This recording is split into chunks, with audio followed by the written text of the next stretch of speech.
This morning we are going to be discussing how art is shaping today's interiors, and I'm delighted to be joined by three experts in the field who are going to help guide us on our way.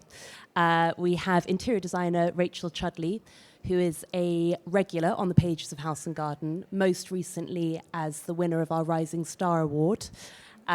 Charlotte Rey, who is co-founder, creative director and designer at design studio Campbell Rey, which she founded with Duncan Campbell, and Cassie Beadle, who is curator at Cobb Gallery, which she runs alongside director Victoria Williams. So, as you can see, we have three formidable and brilliant people to help us on this journey. And I wanted to start by asking Rachel to touch a little bit on the long and complex marriage between interiors and art. And perhaps if you could just talk a little bit about some rooms that have been created solely by artists, and perhaps how those have influenced you. Well, I would say, hi everyone first. I would say that actually artists have been one of the biggest inspiration for me to get into the world of interior design. Particularly, I think the thing that has always interested me about interior design as an industry is the concept that to design your own home is almost like writing an autobiography or painting a self-portrait to put it into a kind of artistic sort of metaphor. And so I think it actually, in a way, it makes perfect sense that there's been so many crossovers, and that also so many of my favorite interiors were actually designed by artists. The one that particularly comes to my mind is Mondrian's studio, and I think the reason that I've always found this completely inspirational, completely just amazing, is he really made me, like, looking at the studio made me realise actually what is art, like who is an artist, and can't everybody be creative in some sense, and when you look at Mondrian's work, I mean, he said, he went on record saying that he wanted his lines and his work to represent a kind of cityscape, but I think in his studio it almost gets flipped around, where the studio becomes this representation of him, and so in a way the art is the studio, and the artworks that sit around it are kind of correspond. It's almost like the frame and the artwork within one room. That was a huge inspiration to me, and also the work of so many like British modernists. Wyndham Lewis, a bit of a controversial character, but a fascinating artist, did a lot of interior design as well as being, a leading kind of. Well, he was sort of our version of the constructivists or the futurists. And he did a lot of the decoration in the Cave of the Golden Calf, which was a crazy members club for all these artists. And he also painted Marchesa Casati's dining room completely gold using gold leaf, which just the idea of, I suppose it's the sense of fun, and also the idea that art can come out of a canvas and literally onto the walls, I find completely inspirational. Brilliant, thank you. Love the idea of having a gold leaf room. Charlotte, I don't know if you've ever gone to those sort of extremes, but what are perhaps some of the more inventive ways that you have used art as inspiration? I think there's perhaps that kind of preconceived idea that you can only really go as far as using the colour palette in a painting, and I'm sure that makes the hairs on the back of many an artist's neck sort of stand up on end. So what are some more kind of creative things that you have been able to do when it comes to using art as a source? Well, I think, hello. I think what's really wonderful with art is that it communicates an idea as well as a visual impression. And I think that what we see more and more is that as clients, both residential and retail clients specifically, when they try to communicate an idea or when they try to communicate a brand, they take inspiration from conceptual ideas or abstract thought, which is not always a painting on a wall or a sculpture standing in a garden or a room, but it's about how somebody ended up in with the artistic result through that line of thought. And that is something that we sort of take a lot of inspiration in. Again, as Rachel said, what's wonderful with an interior is that you're communicating a personality, you're communicating, that person's thought, that person's life. And also as a designer, I think as an artist, you design, you're sort of communicating a message from within, which is individual, which is for other people to respond to. But as a designer, you work in service of other people. And I think when you work in interiors, what's really lovely is that you can sort of really get to know someone. It's almost like detective work, and you spend time with your client or you spend time with the brand that you're designing for, and you're bringing out not the most obvious visual clues, but you're actually sort of trying to scrape a little bit deeper on the surface. And, it can be, instead of saying, oh, this is a red painting that my client likes and therefore the room is red, it's like, oh, they're collecting this type of artist that's a bit more conceptual. What is it about that is really interesting? And then you're sort of inspired by that line of thought, and that might end up somewhere completely different, but the sort of creative spirit is the same. Brilliant, thank you.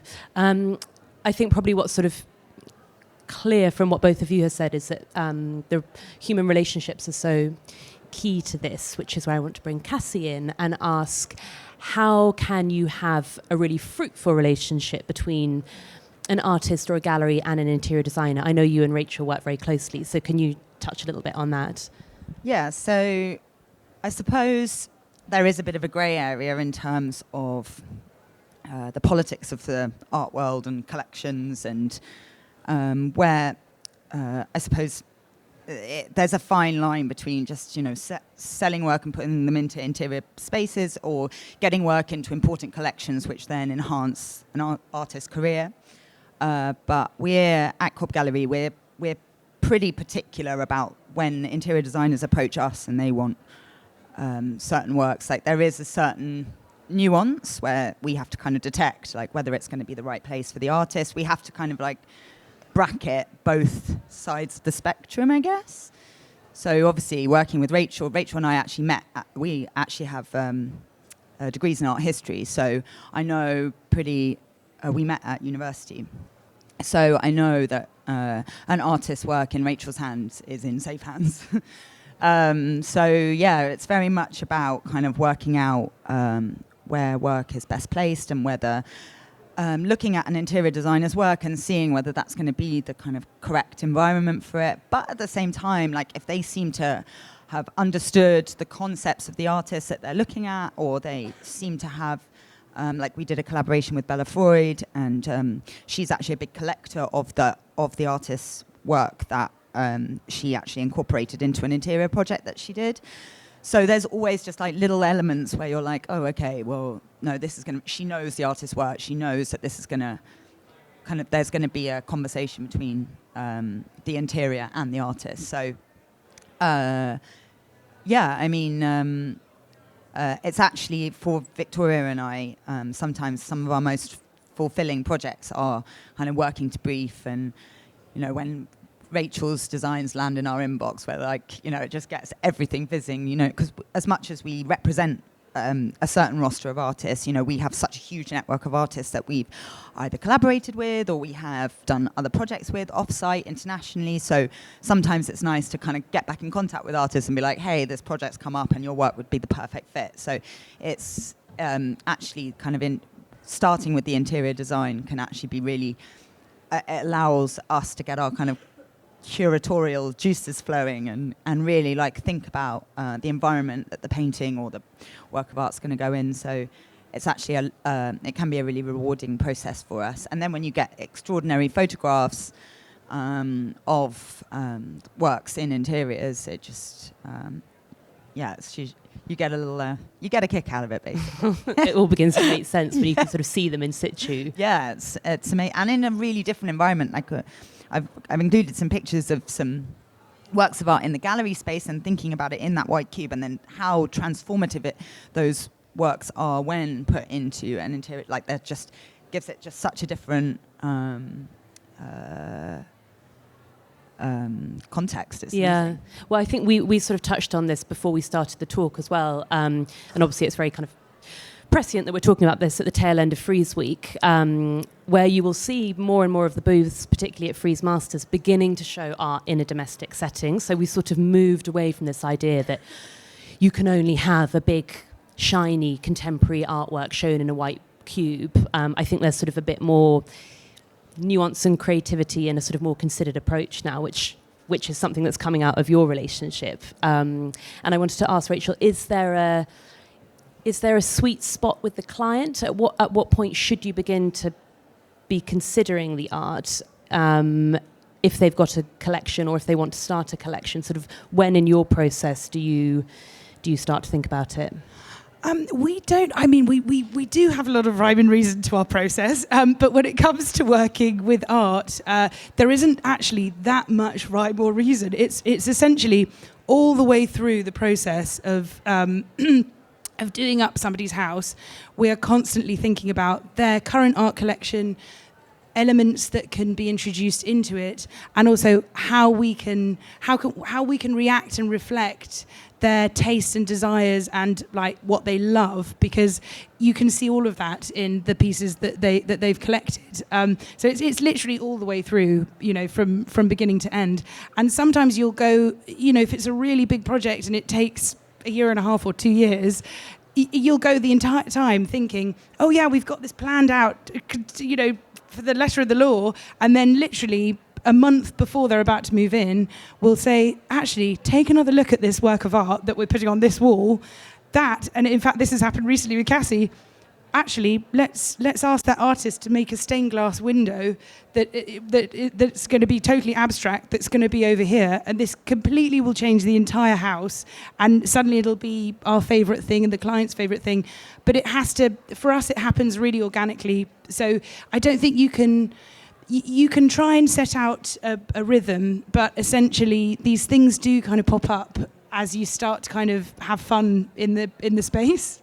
And I think you've sort of touched on this just now, that these projects can take years and years. They can take months and months, but they can take years and years. So how does one account for someone's evolving tastes? Is this something you've had to deal with, Charlotte, where at the beginning of the project they want X, and by the time it's finished they want Y? How can you work with that? Well, I think that's quite rewarding in a way, and I think that's sort of part of the fun rather than an obstacle in any way, because again, you're working with someone, you're working with a couple, or you're working with a family, or you're working with somebody who's maybe young and single, and then suddenly they have a young family, and I think that is really wonderful. And what I also wanted to say about what Rachel was saying is, when you work with people, it's very few clients that come to you and say, I have nothing, I own nothing. And so normally you start with quite a few things. You either start with maybe a small art collection and they want to grow it and they want to have space on the walls for things that they buy, or they come with, grandmother's dining table or something that they bought in a gift shop, or that's the sort of quirks that are quite amazing, and that happens on all sort of different levels of the spectrum. But I think in terms of how you deal with people's evolving taste, I mean, I think that you listen, you understand, because nobody will ever just be the same person forever. So I think it's about having a dialogue. There's a trust. I mean, we have clients whose houses we've finished, and then they just like us when we come across something that they're like, oh, just keep us in the loop if there's anything. And then you sort of email them and you're like, actually, I found this lampshade in this totally obscure piece in Paris, and I think it would be perfect for this room, and they, because I think if you're interested in art and you're interested in interior decoration, or you're interested in design, it's a collector's mentality, right? And a collector is always hungry. They're never really 100% satisfied, which means that they'll always want to look for new things. And it's also quite amazing. I mean, it's happened that you do an interior and then they're like, oh, leave a few things so that there's a bit of space. And then you come back after a few months and they've bought some maybe less some things that you perhaps wouldn't have chosen, and that's their prerogative. So yeah. Yeah, it's all just sort of part of that process, that Part of the evolving job. mentality. Yeah. And Cassie, in the time that you've been working in this world, have you come across rules that you think can be broken when it comes to display of art? Are there certain things that are sort of set in stone that we're all doing, which actually we can chuck out the window? I think there's potentially. I think people basically think that an artwork is fixed on a wall as soon as you've if it is a wall-based piece, but as soon as it's up, that's it. And I work with a lot of collectors that have kind of movable collections, so they often do a rotation. Actually, Rachel and I collaborate with the same person, and every time you go round to his house, it's like, how have you done a rehang? This is mad. And actually, I love that idea that your art collection is just a bit like your wardrobe. Like, you can put things away for the winter and bring them back out in the summer. Like I like the way that you can just with a few sort of rehangs, you can kind of transform the environment of a room. So I guess, I think when it comes to art and in interiors, to never feel like you're necessarily like beholden to the original hang. I suppose that's one of the we've worked with other clients that have sort of incorporate, like, I would say quite unusual interior solutions to kind of house their collections. I have a collector that she's one of the biggest collectors of female artists in the UK, and she has the most incredible art collection. And she has office, old archival cabinets that she sort of winds back and forth. She basically changes the layout of her entire house. And as she changes the layout, it's like a different hang. And I think that's amazing to think that people can incorporate solutions to make their art collection come to life in different ways. So I think that's really exciting. And something that Sir John Soane was doing hundreds of years ago, so it's not a new thing. Yeah, totally. It's just that idea of having that sort of broad-mindedness and that flexibility. And I think I've always been a big believer in that kind of cabinet of curiosities type aesthetic. You have that incredible antique that's you put it next to something incredibly contemporary. I work with an artist that makes very large things out of steel and paint, and then I've seen his work in an interior that the collector had ancient art, and just to see that you create these amazing dialogues between the contemporary and the ancient, and it all kind of works in this cabinet of curiosities type cave of wonders. I love that. Bringing things to life in a new dimension. Yeah, totally. It's like that's real curating. It's like we work with an artist that makes incredible replicas of Chinese vases that are made from soap, and I've seen they're absolutely wild. So they're usually they're usually Chinese vases that have been destroyed, but she painstakingly remakes them out of soap, and they do look porcelain. They're incredible. They're incredible.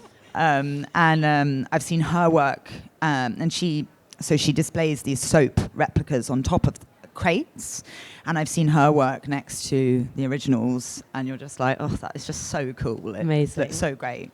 So on that note of sort of unusual juxtapositions, this is obviously something that, you can probably see from these rolling images. You've become really well known for your use of colour. How do you work a colour palette on the walls alongside an art collection? How's that something you've learned to kind of play with in an interesting way? Well, I actually think that we are so lucky as interior designers that we're able to kind of actually play around with these artworks.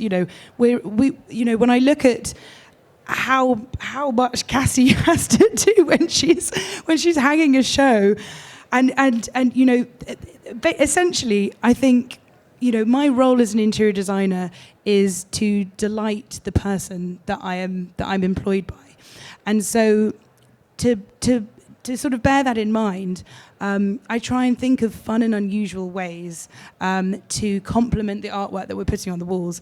And so I guess I don't. It's not even something that I try to do. It's just the funnest, most kind of.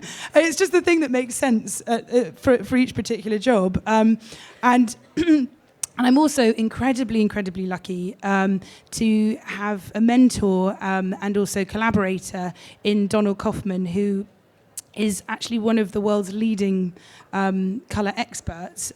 He's now in his 80s. He's been he was an artist and an abstract expressionist in the 70s in that whole time, and so I mean I've learnt so much from working with him for only 8 years in that period of time.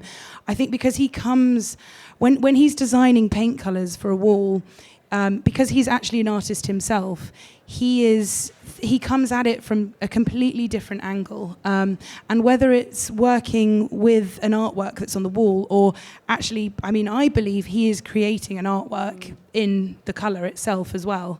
It's the nuance of the colour, it's how many different pigments have gone into it, and it's the different feelings that it can give the person living in that space at the different times of the day. And I would say the same thing for an art collection. Like the art that I love the most, is not necessarily the art that you see in a museum. It's the art that, touches you in a special way, makes you feel different things the different times that you see it, and, affects you, basically. And so actually, if you're being led by this emotion, which is what we should be being led by when we're putting together an interior or when we're putting together a collection, Charlotte, if you're not on a great Frieze-esque budget, what do you do and where do you look? Well, I'd actually relate it back to what Cassie was saying, and I think what we've seen a lot, like slightly younger clients, is that people have much more confidence, very much because of Instagram, because they have so much more exposure to what other people are doing and they get inspired by other people, which means that they're happy to put things on the walls that isn't necessarily good taste. And I think that's really wonderful. And I also think that is sort of a confidence and an expression of your own creativity. So how that has taken expression is, for example, salon hangs. So people put a lot of smaller frames on the wall. And that can be anything from, film posters to, I sort of score eBay for old, 70s gallery posters. And there's so many amazing things, and then you can put them in a really fun gloss frame. Or I also think that I think that what's really lovely to see now is that there's a sort of growing confidence in individuality, and that is something that is led by, I think quite a lot of color. Like there's a sort of return to color and return to a little bit more rather than minimalistic less. So I think what's amazing to see with that as well is that, the high street, all of these places are now doing great collaborations. Like IKEA is doing is right now launching a collaboration with Virgil Abloh, which is, of course, the creative director of Louis Vuitton. And I think what's really interesting across the board is that there is this high-low mix. And of course, again, when you work with somebody, people bring in their own things, which means that it can be a beautiful, portrait of someone's grandmother, grandfather, something that is really nostalgic, that means a lot to them. And then you can also, but then you can find amazing things on eBay, you can find amazing things on markets. And I think what's wonderful with that is that because of sort of experience-led travel and people travel and, there is so much more. What I see among my friends is that people travel for, they go to Italy, and instead of lying on the beach for a week, they go and, they see beautiful houses, or they do a Palladian architecture trip and whatever, and they sort of bring things back. And that can be sort of small Botticelli's Venus knickknacks. And that, I think, is just equally interesting as, a Picasso on the wall, however gorgeous and amazing, obviously, that would be. And Cassie, so if you were to advise someone who's sort of beginning to look at starting a collection, is there any key pointer you might give them? So I guess my advice would be Dun, dun, dun. work out what your collection wants to be. Like we, just like I said about the collector that I work with that has predominantly, well, pretty much all female artists. We work with someone that has a photography collection, and maybe it's something within photography that you have a particular that you particularly like, and actually build from there. So choose that thing that you are most interested in, and try and become a sort of scavenger for anything to do with that. So I would say that don't ever think about the price, like as in you don't have to just go for high end. You can find things that kind of relate to that collection, because as soon as you're starting to buy things that could be like £50 and then something that's £5,000, or but as long as it's got a kind of consistent theme, you're building a collection. And I think as well that can always look absolutely incredible against the knickknacks that you get on holiday, the antiques that have been passed down to you. And then if you have that kind of consistent thread of a or like, your current art collection set against that, I think it can just look absolutely wild. So I think that would be my idea. I think there's a tendency in the art world to, obviously there's the whole kind of investment side of the art world, but I think some of the strongest, most valuable, most inspiring collections that I've worked with, they've always had a really consistent theme.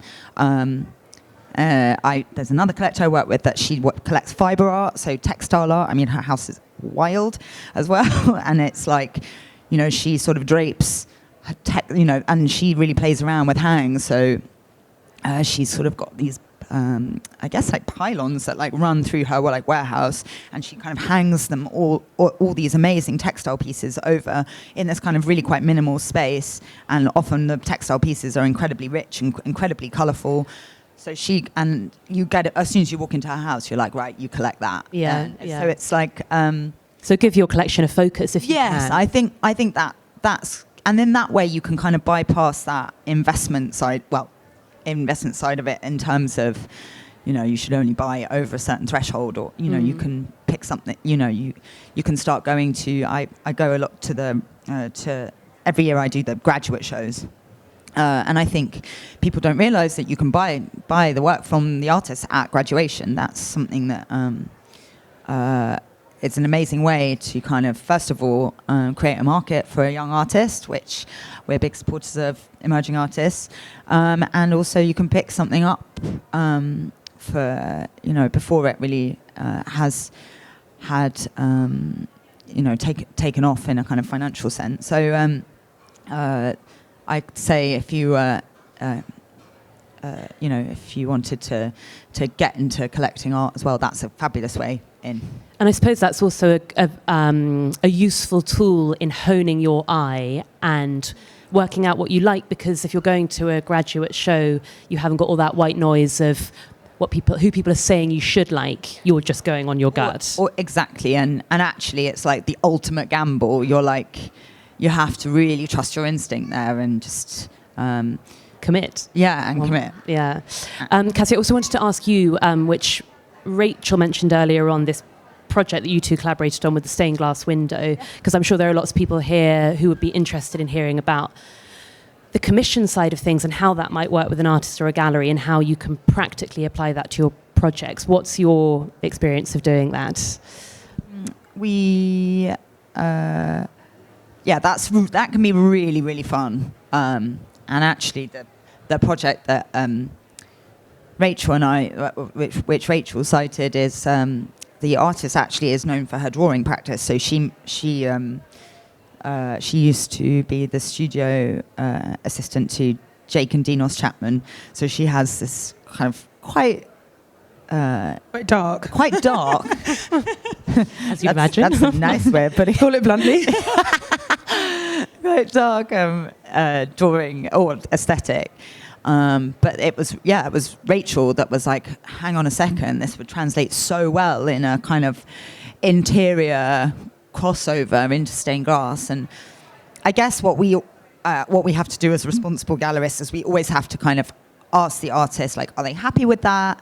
You know, we don't want to necessarily entirely influence their practice. So we work with the painter, Tomo Campbell.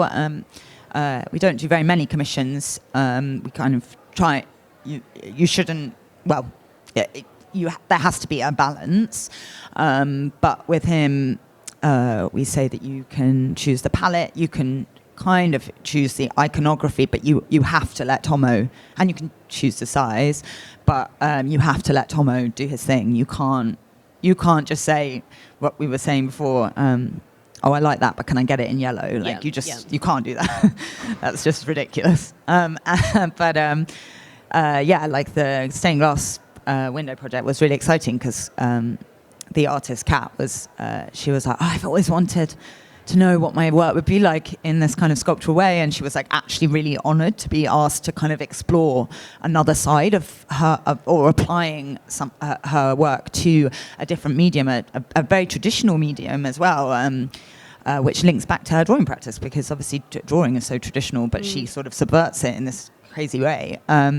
So yeah, it can be really rewarding. It was also, I think, even though she works with drawing, there's this kind of cloudy, dreamlike quality to her work, and I think that was the kind of inspiration, basically, behind it being in a stained glass. Because, and when I say stained glass, you know, I don't mean like the very traditional Victorian thing that conjures up in my mind, but actually like the cloudy, dreamlike quality that you get with putting colour in glass where light's coming behind it.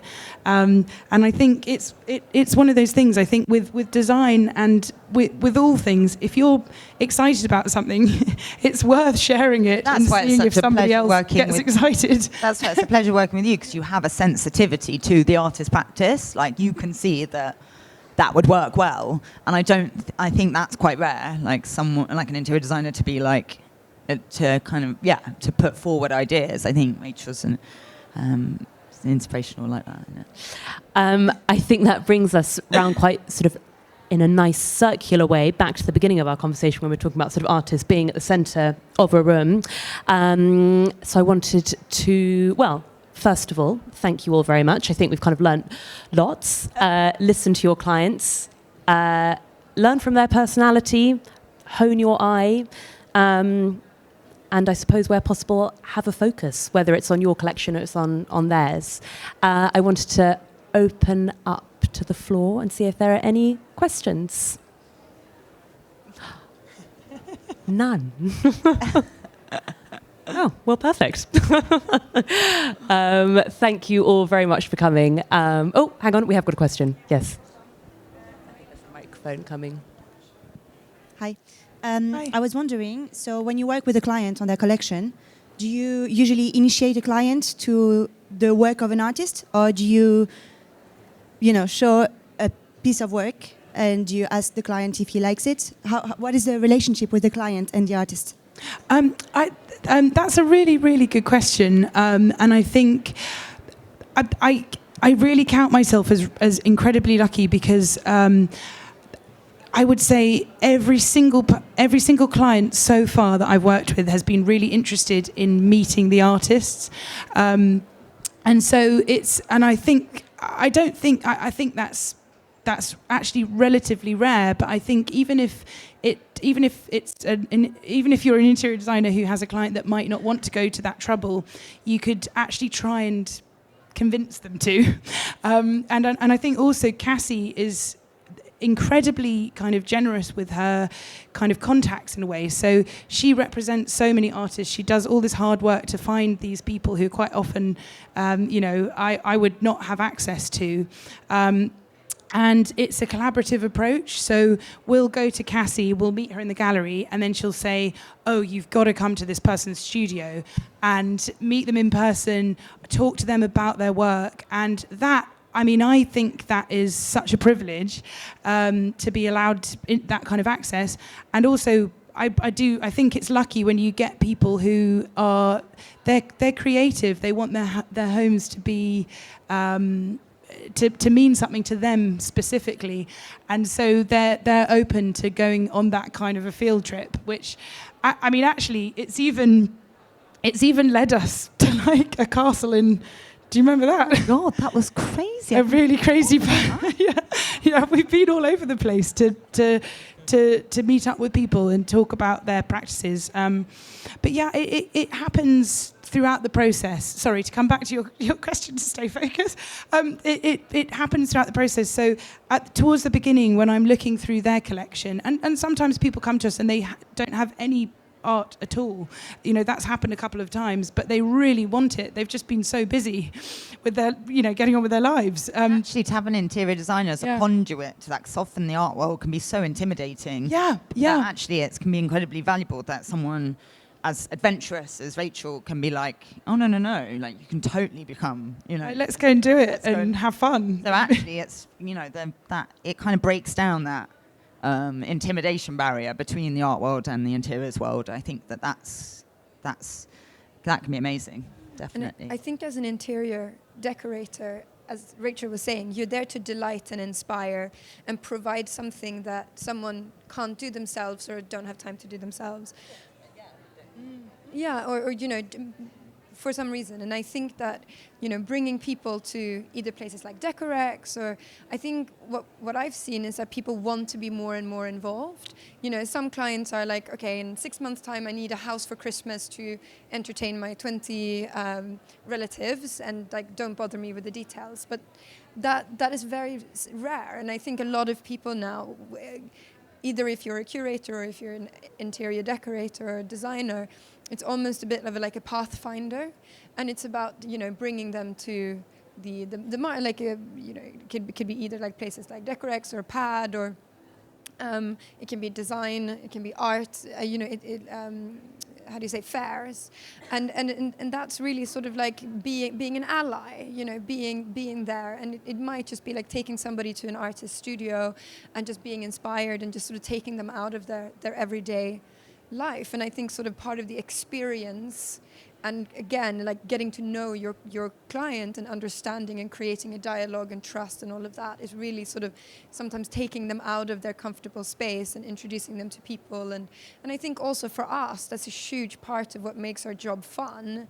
It's, going and sort of problem solving and getting all these amazing creative people in, either if it's an artist or a dealer, or going to see a beautiful house and saying, oh my God, this is the Kenwood Library and it's pink. I know you've said not pink, but would it be fun? Or so that they can understand the layers of the design elements in the interior. Because I think that if you understand because it's our job to understand the sort of layers and the backgrounds and the stories and the design stories and the materials and all of that things. But if you have a house and you understand all these different cues, you feel much more invested in it. It's almost as if in all of your three roles, you're sort of acting as a translator. You're just streamlining this, what could be seen as a slightly sort of daunting foreign language, and making it visual and accessible and handing it over to the client in a kind of beautiful, exciting way. Totally. Have we got time for a question? Any more questions? No, that's it. Well, thank you all so much for coming. It's just wonderful to see so many of you here this morning. So huge thanks for getting up early on a Sunday. And thank you all. It's been really completely brilliant. So go out and be your guides for your clients on this journey. Thank you. Thank you.